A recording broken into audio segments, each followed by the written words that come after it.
ایک جھوٹے دعوے دار نے یہی دعویٰ کر دیا جس کو مرزا غلام احمد قادیانی کہا جاتا ہے۔ نبی علیہ السلام کی حدیث پاک ہے، میرے اور آپ کے کریم آقا علیہ السلام نے فرمایا قرب قیامت دجال آئے گا اور وہ اپنے کرتب دکھا کے شعبدہ بازی دکھا کے، شعبدہ بازی اس کی اس قدر اڑان میں ہوگی، اگر وہ زمین کو حکم دے گا اے زمین گندم اگا دے، زمین اسی وقت گندم اگا دے گا۔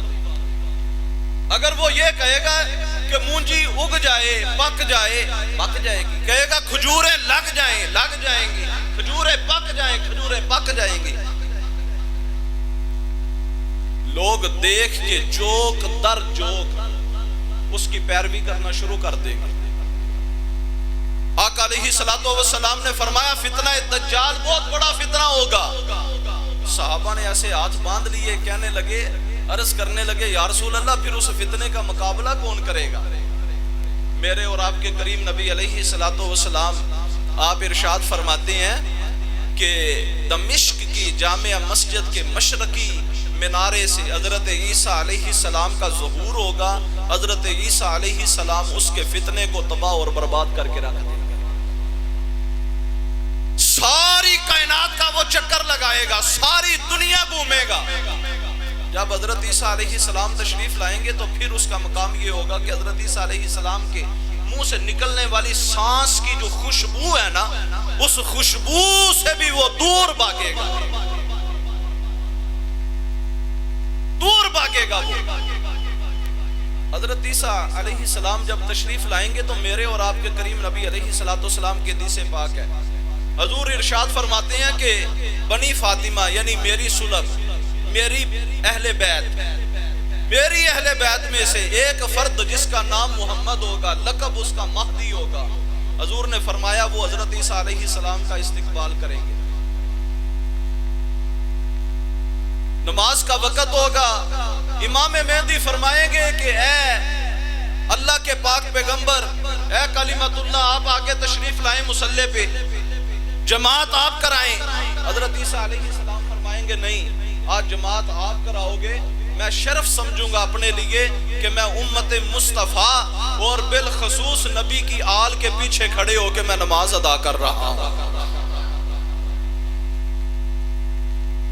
پھر مقابلہ کریں گے۔ اس حدیث پاک، یہ جو دونوں حدیث پاک ہیں مفہوماً جو میں نے عرض کی ہے، ان حدیث پاک پہ پہلے اس نے حملہ کیا، کہنے لگا نبی علیہ السلام نے جس اللہ کے پیغمبر کی بشارت دی تھی، عیسیٰ علیہ السلام کی بشارت دی تھی، عیسیٰ علیہ السلام آپ تو وفات پا گئے ہیں، آسمانوں پہ نہیں گئے۔ ہمارا عقیدہ مسلمانوں کا یہ ہے کہ اللہ پاک نے ان کو زندہ آسمانوں پہ اٹھایا ہے، اور قرب قیامت پھر تشریف لائیں گے، دجال کا مقابلہ کریں گے، اور کافی برس یہاں زندہ رہ کے پھر ان کا وصال ہوگا، اور نبی علیہ السلام کے روضہ پاک میں ان کا مزار بنایا جائے گا۔ اسلام کا نظریہ یہ ہے۔ اچھا، تو اس نے پہلے اس کے اوپر حملہ کیا، کہنے لگا کہ عیسیٰ علیہ السلام وفات پا گئے ہیں، اب نہیں آئیں گے، البتہ تمثیل مسیح میں بن کے آیا ہوں، نعوذ باللہ، عیسیٰ کی مثل میں بن کے آیا ہوں۔ پھر کچھ عرصے کے بعد اس نے مسیح موعود ہونے کا دعویٰ کر دیا۔ 10 برس بعد اس نے پھر اپنے ذلی نبوت کا دعویٰ کر دیا، میں ذلی نبی بن کے آیا ہوں۔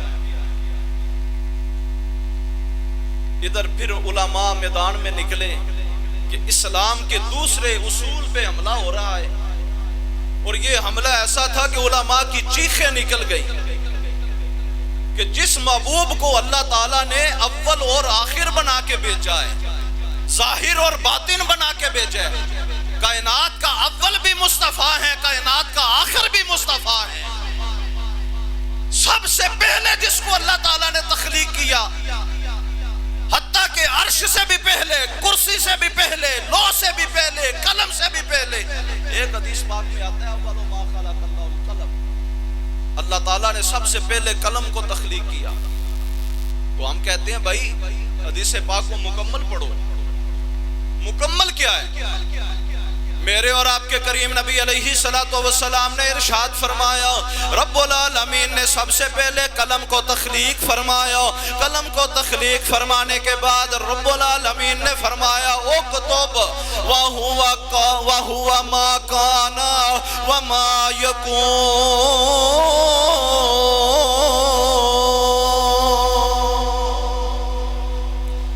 اللہ نے فرمایا جو ہو چکا ہے بن چکا ہے وہ بھی لکھ دے, جو قیامت تک بنے گا وہ بھی لکھ دے. شاہ عبدالحق محدث دہلوی رحمۃ اللہ تعالیٰ علیہ بڑی پیاری بات فرما گئے. آپ فرماتے ہیں کہ قلم کو اگر اللہ نے سب سے پہلے بنایا ہوتا تو اللہ یہ نہ فرماتا جو تجھ سے پہلے ہو چکا ہے وہ بھی لکھ دے. معلوم یہ ہوا کہ اللہ نے قلم سے پہلے بھی کسی کو تخلیق کیا تھا. پوچھا حضور پھر آپ ہی بتا دیں, آپ چونکہ متفقہ محدث ہیں, تمام مکاتب فکر کے علماء کا اتفاق ہے شاہ عبدالحق محدث دہلوی جیسا عالم کم ملتا ہے, پھر آپ ہی فرما دیں کہ وہ کون تھا جس کو اللہ نے قلم سے بھی پہلے بنایا, عرش سے بھی پہلے بنایا, کرسی سے بھی پہلے بنایا. شاہ عبدالحق محدث دہلوی بول اٹھے, آپ نے فرمایا اللہ نے جس کو قلم سے پہلے تخلیق فرمایا تھا وہ آمنہ کے نور مصطفیٰ کو اللہ نے سب سے پہلے تخلیق فرمایا تھا. اسی لیے تو ہم کہتے ہیں گلہ کن تو او پہلا دیا, گلہ کن تو او پہلا دیا, کن دات بسارا کل بنیا, یاراں دیا گلہ او یار جانن, یاراں دیا گلہ او یار جانن, آدم تے پیارا کل بنیا. اللہ نے سب سے پہلے حضور کو بنایا, اور جو اول ہوتا ہے نا وہی آخر ہوتا ہے. مثال کے طور پہ دیکھیں, اگر آپ نے گول دائرہ لگانا ہے, کسی چیز کا آپ نے احاطہ کرنا ہے, کسی چیز کو آپ نے گھیرنا ہے, تو آپ کیا کریں گے؟ اس کے ارد گرد دائرہ لگائیں گے, دائرہ لگائیں گے. اور دائرہ آپ جہاں سے شروع کرتے ہیں, مثال کے طور پہ یہاں سے آپ نے دائرے کو شروع کیا ہے, تو دیکھیں آپ یہاں سے چلتے چلتے چلتے چلتے چلتے چلتے آپ یہاں پھر پہنچیں گے, پھر آپ کا دائرہ مکمل ہوگا. جہاں سے شروع کیے, جس کو آپ نے اول ٹھہرائے وہی آپ کا آخر بنے گا. حرف اول ہی حرف آخر ہوتا ہے, حرف اول ہی حرف آخر ہوتا ہے. تقریر کرنے والا جو سب سے پہلے اپنا موضوع دیتا ہے, بتاتا ہے لوگوں کو میں آج اس عنوان پہ بات کرنے والا ہوں, تو جس کو وہ چن لیتا ہے اسی پہ وہ اپنا آخری نقطہ بیان کر کے چھوڑے, تو ہم کہتے ہیں کہ اس نے ایک موضوع پہ تقریر کی ہے, اس کا پہلا اور آخری لفظ ایک تھا. اگر سمجھ نہ آئے تو میں مزید اور بات کو واضح کروں. آم کا درخت آپ نے دیکھا ہوگا, کھایا بھی ہوگا, کھاتے بھی ہیں, کھائیں گے بھی. اللہ تعالیٰ ہمیں سب کو توفیق عطا فرمائے, بار بار یہ میٹھا پھل ہے ہمیں عنایت فرمائے. سب کے مقدر میں ایسے جنتی میوے جو ہیں اللہ تعالیٰ سب کے مقدر میں فرمائیں, دعا بھی ہم کرتے ہیں. دیکھیں بندہ کیا کرتا ہے, آم کھاتا ہے. آم کا درخت کیسے بنا؟ اس کی گٹھلی کو ہم نے زمین کے اندر بو دیا, کچھ عرصے کے بعد ایک تنا نکلتا ہے, اس کا درخت بنتا ہے, پھر اس کے اوپر انار لگتے ہیں, اپنا یہ آم لگتے ہیں, پھر ہم اس کو کھاتے ہیں. تو کھانے کے بعد جب بندہ آم پک جائیں کھا لے تو پیچھے کیا بچتا ہے؟ پھر وہی گٹھلی جو اول تھی وہی آخر, جو اول تھی وہی آخر بن گئی. تو مصطفیٰ جان رحمت صلی اللہ علیہ وسلم آپ یہ آج سے 1400 سال قبل فرما گئے, لوگوں اول ما خلق اللہ نوری, اللہ نے سب سے پہلے میرے نور کو بنایا. اور کائنات جب تباہ ہو جائے گی, فنا ہو جائے گی, کل من علیہا فان, ساری ہر شے تباہ و برباد ہو جائے گی,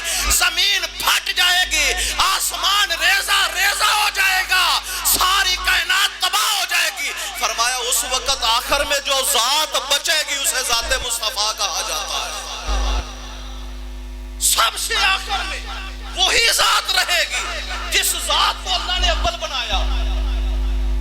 اسی لیے سرکار نے فرما دیا لا نبی آبادی، میرے بعد کوئی نبی نہیں آ سکتا. جب مرزا قادیانی نے اسی ختم نبوت پہ حملہ کیا جس کو اللہ کے قرآن نے بیان کر دیا، مصطفیٰ جان رحمت نے اپنے بے شمار فرامین میں بیان فرما دیا، تو اس وقت گولڑے کے تاجدار جن کو ظاہری طور پہ علماء ہاتھ باندھ کے عرض کر رہے تھے کہ اے سادات کرام کا فخر، اے سید السادات، اے فخر السادات، اے آل نبی، اے اولاد نبی، آج آپ کے نانا کے ختم نبوت پہ یہ حملہ کر رہا ہے، اس کا مقابلہ کرو. پیر مہر علی کے سامنے ظاہری طور پہ ہاتھ باندھ کے علماء مشائخ عرض کر رہے تھے، اور باطن کا علم رکھنے والے یہ بھی بتاتے ہیں کہ باطنی طور پہ مصطفیٰ فرما رہے تھے اے مہر علی آج میری ختم نبوت پہ حملہ مرزے نے کر دیا ہے، اس کے مقابلے میں تو نکل، جو تیری زبان سے نکلے گا وہی حرف آخر ہو جائے گا، جیسے تو کہے گا اللہ تقدیر کو ویسے ہی فرما دے گا. پھر میر علی شاہ رحمت اللہ تعالیٰ علیہ آپ پھر مقابلے میں نکلے. جب اس نے ذلی نبی ہونے کا دعویٰ کیا آپ مقابلے میں نکلے، آپ نے اس کا جواب لکھا. اس نے مسیح موعود ہونے کا دعویٰ کیا، پیر مہر علی شاہ نے اس کا جواب لکھا، جس کو شمس الہدایہ کہا جاتا ہے. کتاب کا نام، رسالے کا نام یہ شمس ہدایہ. آپ نے رسالہ اس کے خلاف لکھا. اس تک جب رسالہ پہنچا تو اس نے کیا کیا، اس نے پھر اس کے مقابلے میں، اس کے جواب میں اس نے ایک کتاب شائع کروائی. کسی سے شائع کروائی؟ خود نہیں کی، کسی سے شائع کروائی. شمس بازگاہ. شمس بازگاہ جب شمس ہدایہ کا جواب آتا ہے تو پھر اس کے اندر انہوں نے جو بھی سوال کیے تھے، بعض نے لکھا 12 سوال تھے، 12 سوال اس نے کیے پیر مہر علی شاہ صاحب کے سامنے. پیر مہر علی رحمت اللہ تعالیٰ علیہ سنیوں کے تاجدار، گولڑے کے شہنشاہ. دیکھنا آج لوگ کہتے ہیں بابے تے شہ ہی کچھ نہیں، آج لوگ کہتے ہیں پیروں کے پاس لینے کیا جاتے ہو، آج لوگ کہتے ہیں یہ ولی جو ہیں یہ گمراہی کے اڈے بنے ہوئے ہیں، ان کے مزارات گمراہی کے اڈے ہیں. ارے اگر ولیوں کے پاس گمراہی ہے تو پھر دیکھ تو صحیح، مرزے کا مقابلہ تیرا دادا نہیں کرتا رہا، حسنین کا شہزادہ کرتا رہا ہے. سنیوں کے پیر کرتے رہے ہیں. پیر مہر علی شاہ پھر میدان میں آئے. آپ نے دوسرے دن اخبار کے اندر اس کے جوابات تحریر فرمایا پہلے تو میں نے کتاب لکھ کے بھیجی تھی، آج میں کتاب نہیں لکھ رہا، آج میں یہ سرخی شائع کروا رہا ہوں تاکہ عام مسلمان بھی دیکھ لیں اور وہ بھی دیکھ لیں، سب کو پتا چل جائے. کوئی یہ نہ کہے مرزے کا مقابلہ کرنے والا کوئی نہیں، اور مرزے کو پہلے بھی اللہ کے ولیوں نے شکست دی ہے. آج بھی جتنے مرزے آئیں گے انشاءاللہ تاریخ بتائے گی، اللہ کے ولی جب میدان میں نکلتے ہیں تو پھر فتح اللہ کے ولیوں کی ہو جاتی ہے. پیر مہر علی شاہ رحمت اللہ تعالیٰ علیہ آپ نے پھر اس کے خلاف فوراً جواب، دوسرے دن جواب آپ نے ارسال فرما دیے. جب جواب پہنچتے ہیں غصے میں آ گیا مرزا، کہنے لگا، پھر اس نے خط لکھا پیر مہر علی شاہ رحمت اللہ تعالیٰ علیہ. آپ کو گولڑے شریف میں خط پہنچتا ہے، میرے اور آپ کے شہنشاہ پیر مہر علی رحمت اللہ تعالیٰ علیہ. آپ نے خط کو کھولا، دیکھا، اس کے اندر لکھا ہوا تھا کہ اگر آپ میں جرت ہے تو آؤ میرے ساتھ قرآن کی تفسیر لکھو، اور تفسیر بھی عربی زبان میں لکھنی ہے، اپنی مادری زبان میں نہیں لکھنی، اردو میں پنجابی میں تفسیر نہیں لکھنی، تفسیر لکھنی ہے تو عربی میں لکھو. آپ نے فرمایا اگر یہ کام کرنا ہے تو پھر لاہور کی سرزمین پہ جا کے ہم کریں گے، سب کے سامنے اعلان اعلان ہوگا یہ کام. ایک جانب تیری قلم ہوگی، ایک جانب مہر علی کی قلم ہوگی، ایک جانب تیری قلم ہوگی، ایک جانب مہر علی کی قلم ہوگی. مقررہ تاریخ ہو گئی، جگہ کا تعین ہو گیا. اللہ اکبر. پھر عشاقان مصطفیٰ کے احوال دیکھنے والے تھے. یہ مناظرہ، یہ بحث اور مباحثہ یہ 27 تاریخ کو ہونا تھا، عشاقان مصطفیٰ 25 تاریخ کو وہاں جا کے بیٹھ گئے. اس شاکان مصطفیٰ 25 تاریخ کو وہاں جا کے بیٹھ گئے، اور 25 کو بھی مرزا نہ آیا، 26 کو بھی نہ آیا، 27 کو بھی نہ آیا. تو پھر علماء حق نے اور تمام مسلمانوں نے متفقہ طور پہ یہ فیصلہ کیا کہ اللہ تعالیٰ نے پیر مہر علی شاہ کو فتح یاب فرما دیا ہے. کہنے لگا میں کسی مجبوری کے تحت نہیں آ سکا، میں اپنی تفسیر عربی زبان میں لکھ کے میں بھیج دیتا ہوں. اس نے سورۃ فاتحہ کی عربی زبان میں تفسیر لکھی، اس کو شائع کروایا، اور وہ شائع جب ہوتی ہے تو علماء نے اس کو پڑھنا شروع کیا نا، تو علماء ہنستے جا رہے ہیں، اور جو بھی پڑھتا ہے اس کو ٹوکری، رتی کی ٹوکری میں پھینکتا جا رہا ہے، کہتا ہے کہ یہ تفسیر ہے، یہ تفسیر ہے. پھر مہر علی شاہ رحمت اللہ تعالی علیہ اس کی سورۃ فاتحہ کی تفسیر لکھی ہوئی تفسیر میں آپ نے علم صرف، علم نحو، علم منطق، علم بلاغت، علم کلام اور دیگر علوم کی روشنی میں 100 سے زائد اعتراضات لکھ کے اس تفسیر کے اوپر اس کے منہ پہ تماچا مارا. فرمایا یہ تیری تفسیر ہے جس کے اندر میرے علی شاہ نے صرفی، نحوی، منطقی اور دیگر علوم کی روشنی میں 100 سے زائد اعتراضات لگا کے بھیج دیے ہیں. اگر تیرے اندر جرت ہے تو ان کا مقابلہ کر، جواب دے.